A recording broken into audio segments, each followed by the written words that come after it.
gracias a todos por estar acá. La presencialidad siempre un valor para conversar y para dialogar en lo que pretende este foro, Congreso Futuro, que reúne a las personalidades y a los expositores que están marcando tendencia y que están pensando la forma de hacer futuro hoy día. Les invito a pensar en la transición energética, en el tema que hoy día motiva no solamente preocupaciones, sino que también ocupaciones y su relación con el territorio. Bueno, ¿por qué estamos ocupándonos entonces de la transición energética y qué es lo que es la transición energética? Evidentemente se puede resumir así. La transición energética se hace cargo del fenómeno del calentamiento y del aumento de las temperaturas en el planeta de forma absolutamente anómala,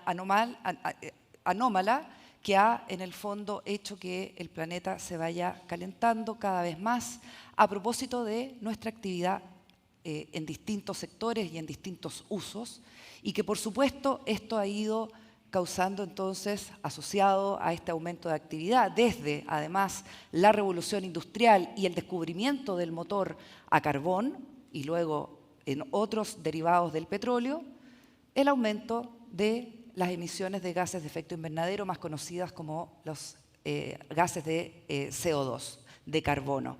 El aumento del carbono ha sido notorio, ¿verdad? Desde el año 1960 en adelante.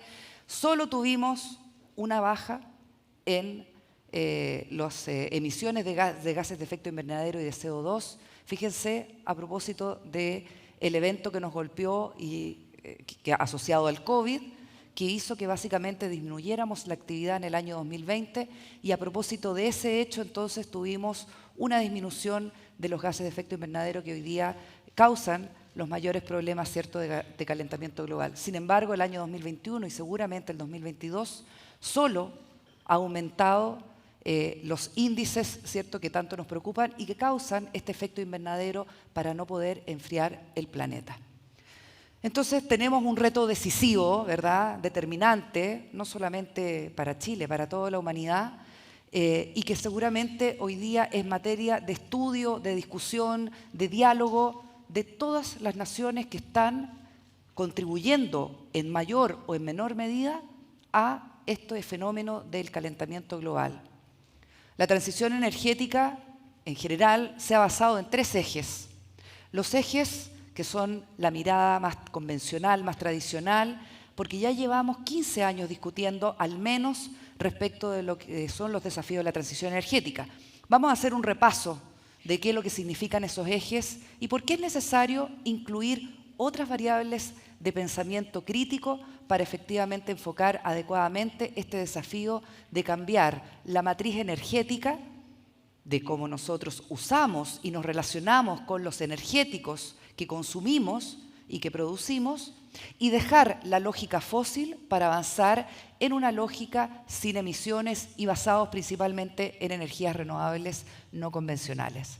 Entonces, evidentemente, el primer eje para trabajar, ¿verdad?, y para avanzar en la transición energética es el progresivo abandono de los combustibles fósiles y también la adopción y el impulso a la inserción de mayor energías renovables, no convencionales, sin emisiones y no contaminantes. Ese es un consenso general que hemos tenido, ¿cierto?, en los últimos 10 o 15 años.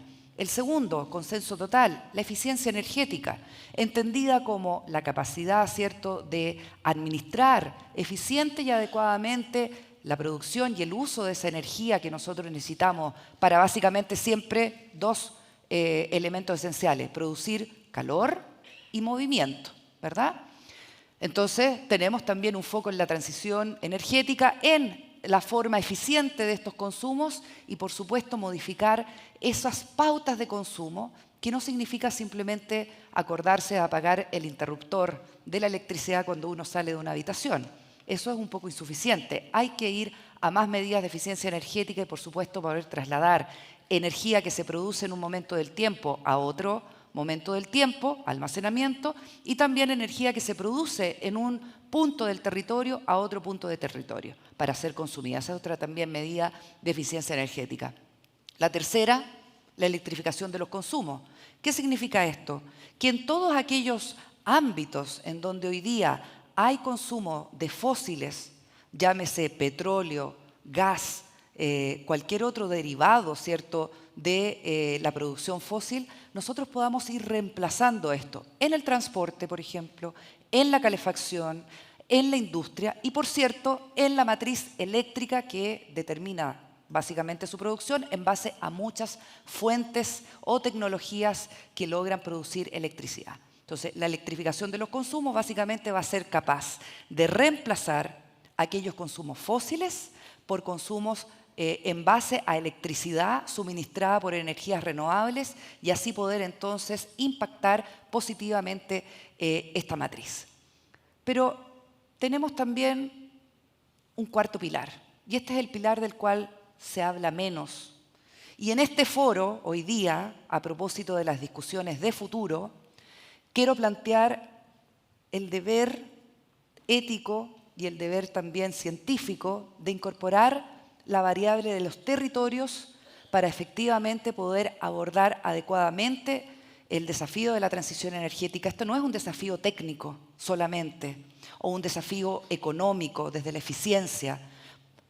Afortunadamente, hoy día mucho más claros, tanto la academia, la ciencia, la sociedad civil, la empresa privada y también, por cierto, las autoridades, hemos sido capaces de incorporar este cuarto pilar que se llama el territorio para poder efectivamente enfrentar el hecho de cómo vamos a dotar todas las necesidades, ¿cierto?, que significan proyectos de energía en distintas partes del territorio para poder en el fondo convivir adecuadamente con el medio ambiente, con las comunidades y con ese ecosistema que involucra también formas de pensar, formas de relacionarse con la naturaleza, memorias, recuerdos, ¿no?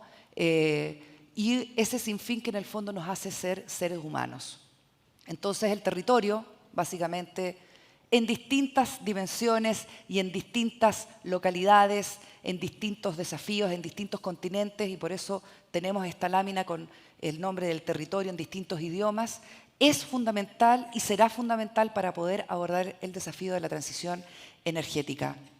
Los objetivos, evidentemente, están plenamente justificados. Todos entendemos por qué tenemos que abordar la transición energética en el más corto de los plazos. Pero, evidentemente, su aplicabilidad en la práctica está hoy día siendo cada vez más compleja, con dificultades notables. Y esas dificultades están, entonces, en relación al impacto territorial que tienen los proyectos de energías renovables en distintos horizontes de tiempo, en distintas comunidades y con distintas percepciones. Tenemos entonces la clásica forma de explicar esta resistencia con estas abreviaciones o formas de referirse a estos fenómenos que en el fondo los americanos han llamado el síndrome NIMBY, Not in my backyard, en castellano, no en mi patio trasero. El otro, el banana, que es en el fondo build anything, nowhere around, etcétera, etcétera, que es no construir nada cerca de nadie. Entonces uno podría decir fácilmente, bueno, este es un fenómeno natural del ser humano que en algún sentido quiere resguardar este ambiente, ¿no?, y no tener proyectos cerca. Pero yo creo que esto es mucho más complejo y efectivamente esa es la pregunta que nos tenemos que hacer. Estos síndromes no son simplemente producto del egoísmo o de la resistencia natural del ser humano a abordar los temas de cómo las energías en todos sus sentidos se despliegan en el territorio. El conflicto es mucho, mucho más profundo y por lo tanto tenemos que abordarlo del punto de vista de cuáles son las preguntas, ¿cierto?, o los fenómenos que están ocurriendo hoy día a propósito de esta complejidad que tiene el despliegue de proyectos de energía en el territorio. La primera, que evidentemente el alcance territorial de este proceso es enorme. Una cifra que les quiero compartir y solamente para referirnos al ejemplo local de Chile. para retirar carbón de la matriz eléctrica solamente nacional, fíjense que hoy día las energías renovables, la cantidad de energías renovables y de proyectos de generación eléctrica que hay hoy día funcionando en el país, abastecen 1/3 del consumo eléctrico que tenemos nosotros en el país, ocupan alrededor de 75.000 hectáreas de terreno. Para sacar el carbón y hacer esa primera parte de la desfosilización o descarbonización del sector eléctrico solamente, no estoy hablando del sector energético en general, solamente el reemplazo del carbón va a exigir una cantidad entre 100.000 y 230.000 hectáreas adicionales de proyectos de energías renovables no convencionales. Eso equivale a 1.2 a 2,8 veces la superficie que ocupa Santiago. Esa es la cantidad de territorio que evidentemente no va a estar concentrado solamente en una sola área, en un solo sitio, en una sola localidad, que va a requerir el esfuerzo del retiro del carbón de la matriz eléctrica. Imaginemos entonces qué es lo que significa sacar el gas de la matriz eléctrica, sacar también el diésel y sacar los fósiles de los otros usos en transporte, en calefacción, en industria y todo lo que compone en el fondo la canasta energética. El desafío, por lo tanto, de la dimensión del territorio que vamos a utilizar para poder abocarnos a esta tarea es realmente enorme. Eso respecto de la dimensión. El segundo, evidentemente, es que hay hoy día una discusión que está encaminada, pero tampoco no ha terminado de profundizarse ni de concluir respecto de los beneficios y las cargas que supone el proceso de la transición energética. La gente lo que se pregunta es, ¿qué gano yo cuando un proyecto de energía eléctrica renovable, eólico, solar, se instala en mi vecindad? Y eso tiene que obligar entonces en un conjunto de industria privada, con además las orientaciones de lo público, lograr tener un acuerdo sobre qué tipo de beneficios vamos a ser capaces de compartir a propósito de esta mirada del territorio que requiere saber no solamente que hay un proyecto funcionando y que va a tener un impacto medioambiental que todos deseamos. El impacto de esos proyectos tiene que ser significante para la vida de los habitantes y así es la única forma que seguramente vamos a avanzar en ese acuerdo social que se requiere para efectos de poder avanzar en la transición energética. Lo tercero, y que es un déficit, evidentemente, característico no solamente de Chile o de la región de América Latina, sino que de todo el mundo, es la actitud o la relación de los poderes, ¿cierto?, del Estado y en general de aquellos tomadores de decisiones respecto de las políticas del territorio en relación a lo que es en el fondo la transición energética. Ahí tenemos una coordinación o un déficit más bien de coordinación de poderes de Estado que no logran ponerse de acuerdo en cómo se otorgan precisamente aquellos permisos y las evaluaciones ambientales que son requeridas para que estos proyectos efectivamente se instalen en el territorio. Requerimos entonces un consenso y de nuevo un acuerdo social que pueda ser implantado en los distintos roles y poderes del Estado, no solamente una materia particular del Ministerio de Energía, del Ministerio de Medio Ambiente. Esto tiene que ser un acuerdo político, social, de igual forma cuando en este país se decidió, por ejemplo, escolarizar a los niños hasta octavo básico o después cuarto medio, o cuando decidimos industrializar Chile a propósito de tener una mirada, ¿cierto?, sobre la producción y el rol del Estado. Esa coordinación es todavía un compromiso pendiente y creo que evidentemente es parte fundamental de ese cuarto pilar que tenemos que incorporar. Entonces tenemos evidentemente que solucionar algunas otras cosas que tienen que ver con los paradigmas, por ejemplo, la neutralidad tecnológica, que es un paradigma propio del desarrollo del sector energético en Chile. El paradigma de la neutralidad significa que no hay una tecnología que sea preferible sobre otra, pero está errada. Y está errada simplemente porque las tecnologías que tienen hoy día costos de contaminación no internalizan esos costos de contaminación dentro de sus curvas, ¿cierto?, de desarrollo y de costos. Malamente, por lo tanto, podemos elegir simplemente mirando la eficiencia de costos cuando el costo de contaminar no está internalizado en aquellas tecnologías que son contaminantes como las fósiles. Por lo tanto, también tenemos que trabajar.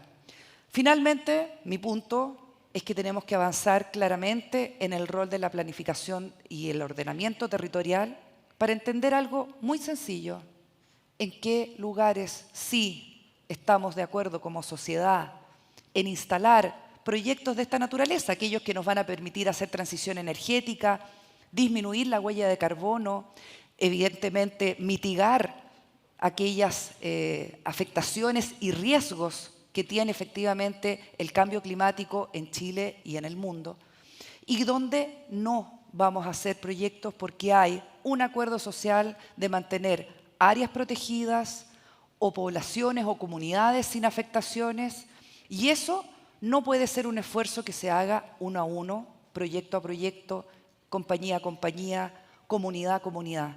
Esa es una tarea que debe ser seguramente coordinada y liderada por, en el fondo, nuestros tomadores de decisiones, nuestros políticos, el gobierno seguramente, para que efectivamente se den las señales adecuadas a los actores que están tomando y los agentes que están tomando decisiones.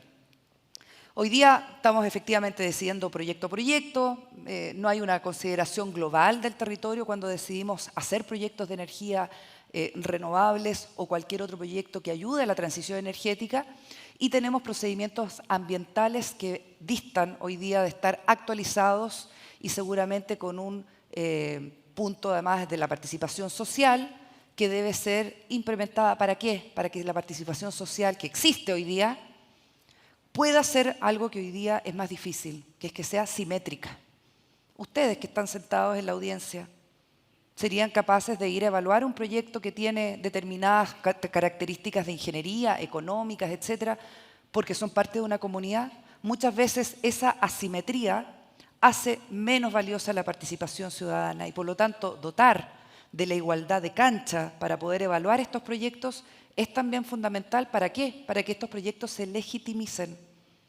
La licencia social finalmente va a ser producto no solamente de un buen proyecto de ingeniería o de un buen proyecto que en el fondo le ofrezca ciertos beneficios a la población, sino que también porque la comunidad se siente parte, porque también ha sido capaz de evaluarlo en el mérito que corresponde. Entonces, al final tenemos un déficit de gobernanza territorial. Esta es una afectación general, no es solamente propia de Chile, y hay mucho por hacer. Y yo soy optimista en que efectivamente hoy día con estas conversaciones vamos a lograr, en el fondo, no confundirnos, y por eso pongo el alto acá, en que esta es una discusión que no debe avanzar porque estamos en una dicotomía falsa entre economía o eficiencia económica y los estándares de equidad de territorio y de los propósitos sociales que tienen los proyectos. Aquí no hay que elegir entre una cosa y otra. Lo que tenemos que hacer efectivamente es avanzar en transición energética, no retroceder, no tener en el fondo las consecuencias, ¿cierto?, de las discusiones hoy día geopolíticas, por ejemplo, en Europa, que significan básicamente un alto en la evaluación para decir a qué tipo de energías vamos a apelar para seguir suministrando el consumo energético en Europa. Si no dependemos o no queremos depender del gas, y el gas no está disponible a propósito del conflicto geopolítico con Rusia, vamos entonces a echar carbón de nuevo a las máquinas para que éstas vuelvan a funcionar, vamos a apostar a la energía nuclear o vamos efectivamente a apostar por las renovables.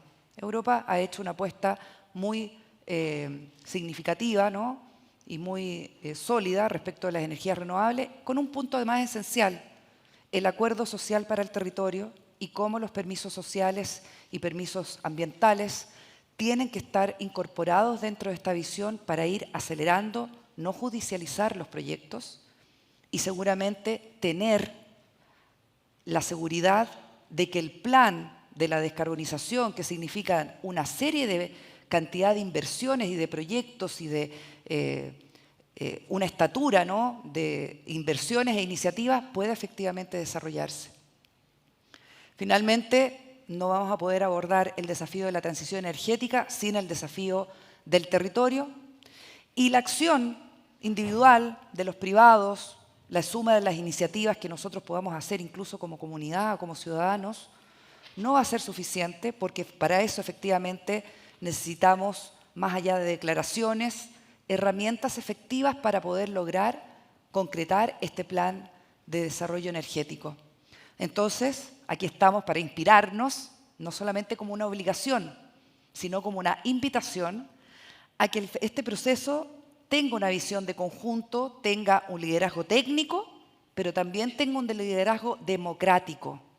Y en ese sentido, la participación social a la que antes me refería tiene que ser completa. Finalmente, la implantación de energías renovables va a tener, en el fondo, hoy día está compitiendo, ¿no?, con los suelos fértiles o con aquellas zonas que decimos que no queremos utilizar para los proyectos, y eso, de nuevo, requiere de un liderazgo público para entender cómo vamos a ordenar el territorio en función de lo que queremos hacer. Esa es la invitación que les tengo. Les dejo este sueño de tener un mundo con menos emisiones de gases de efecto invernadero para poder revertir esa curva creciente que veíamos en el gráfico al principio de mi exposición y para tener en el fondo una forma de convivir con la naturaleza, con el medio ambiente, pero también con nuestras necesidades de desarrollo económico y energético que seguramente van a ser parte del diálogo y también de los sueños de los próximos años. Muchísimas gracias por su atención.